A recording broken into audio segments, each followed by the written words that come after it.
Olá, eu sou a Isabelle, da Sala 6, equipe 6, e vou apresentar o desafio de biologia, que consiste em como os ramos da histologia e fisiologia humana permitem conhecer, identificar e efetuar ações ao combate ao coronavírus, né, ao Covid-19. Bom, em primeiro lugar, a gente tem que saber que o coronavírus ele é transmitido pela saliva. Ou seja, se uma pessoa infectada falar, tossir ou espirrar perto de demais pessoas, essas demais pessoas vão ser infectadas também, caso elas não estejam usando a máscara, né? Por isso que é muito importante usar máscara para se proteger. Bom, sabendo que o coronavírus ele é transmitido pela saliva, as vias onde ele pode entrar no nosso corpo são pelo nariz e pela boca, como apresenta aqui a figura. E, bom, as primeiras células quando o coronavírus ele entrar no nosso corpo, as primeiras células que ele vai infectar vai ser as células do tecido epitelial, né? As células de revestimento da cavidade nasal, aqui como está aqui na imagem, e do fundo da garganta. E aí, com o tempo, o vírus ele vai começar a descer aqui pela traqueia e tudo mais. E aí vai começar os primeiros sintomas, né? Tosse seca, dor de garganta, nariz entupido. Esses são os primeiros sintomas mesmo, porque essa região aqui do sistema respiratório superior está sendo infectada, né? Infectada não, ela está sendo irritada. E aí começam esses sintomas.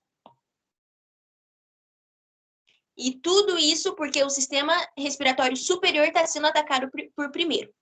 Bom, quando o vírus ele infecta as nossas células aqui, as nossas primeiras células, o que ele vai fazer? Ele vai entrar na célula e ele vai depositar o seu RNA viral aqui, olha. E ele vai colocar esse RNA na célula e vai começar a obrigar a célula a produzir mais vírus, mais RNAs. Vai falar, não, dona célula, eu mando aqui e você vai trabalhar para mim agora. E ele começa a fazer a célula produzir milhares de novos vírus. E aí vai chegar uma hora que essa célula vai estar tão cheia de vírus que ela vai literalmente explodir. E aí, na hora que ela explodir, os vírus vão sair, vão infectar outra célula e assim o processo vai continuar repetidamente. Para vocês terem uma ideia, um único coronavírus ele tem a capacidade de estimular uma célula a produzir 100 mil novos coronavírus. Então, beleza. Aí a gente vai voltar aqui para a primeira imagem. E, bom, com o tempo, né, como eu já havia dito, o coronavírus ele vai começar a descer. Ele vai descer, vai passar aqui pela traqueia e tudo mais, ele vai chegar aqui ele vai chegar aqui nos brônquios, nos bronquíolos, né? Ou seja, dentro do pulmão.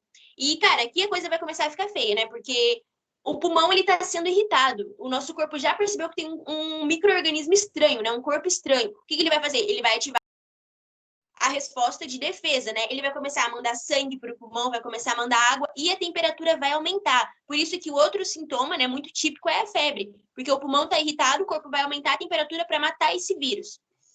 E aí, beleza. Aqui a situação do paciente já tá crítica, né? Porque pulmão cheio de água e a pessoa com febre, isso não é sinal de coisa boa. Tanto é que tem um nome muito específico, se chama pneumonia. Então, a situação aqui já tá crítica. Só que consegue ficar mais crítica ainda quando o coronavírus ele chega no alvéolo pulmonar. Alvéolo é onde acontece a troca gasosa lá, pelo CO2 pelo O2.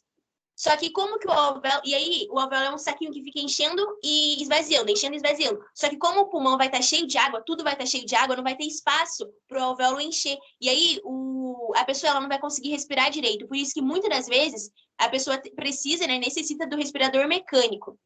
E, bom, caso ela mesmo assim não consiga respirar, ela infelizmente vai vir a óbito, né? Porque aí o sangue não vai estar oxigenado, e não vai receber oxigênio. E aí a pessoa infelizmente vai vir a óbito.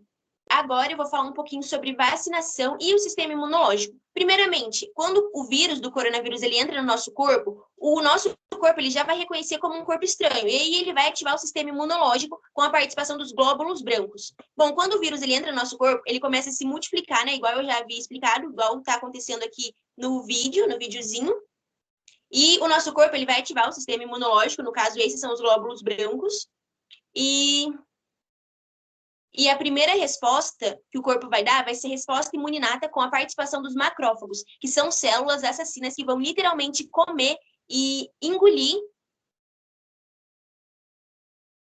que vão comer e destruir qualquer agente infeccioso, por fagocitose no caso. Só que, às vezes, essa resposta nem sempre é suficiente. Olha, vocês podem perceber aqui que o macrófago ele vai literalmente engolir e destruir o vírus.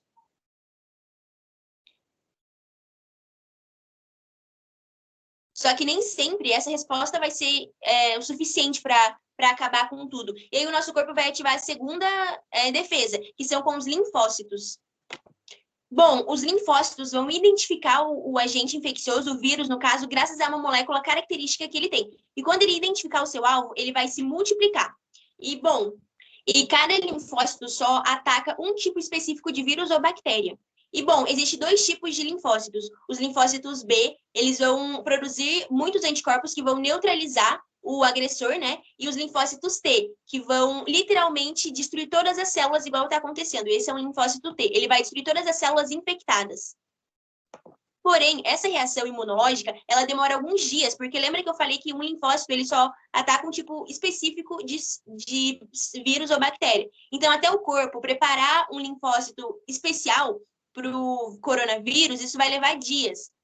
Dias o suficiente para provocar a doença e, infelizmente, levar a pessoa a óbito. Só que, felizmente, o nosso corpo guarda a memória imunológica. Por exemplo, se algum dia a gente voltar a se infectar com o coronavírus, o nosso corpo já vai ter o determinado linfócito específico para o vírus do coronavírus. E aí, a reação imunológica vai acontecer rápido e nem vai dar tempo de começar os sintomas ou até mesmo começar a doença, porque o nosso sistema ele já vai conseguir eliminar o vírus bem rapidamente. E esse princípio é usado na vacinação, onde eles usam um micro-organismo pequeno, onde eles usam um micro-organismo enfraquecido, apenas um pedaço dele, injeta na gente, a gente produz o linfócito, né, os anticorpos, na verdade, específicos para esse vírus, e aí caso algum dia a gente vá se infectar com o coronavírus, o nosso corpo já vai ter a resposta imunológica rapidamente, a gente nem vai conseguir sentir os sintomas da doença. Só que muitas das vezes essas células, né, esses anticorpos, eles acabam diminuindo com o tempo, né, com a memória imunológica. Por isso que às vezes é necessário um reforço na vacinação, uma segunda dose no caso. E bom, essa foi a minha parte de biologia.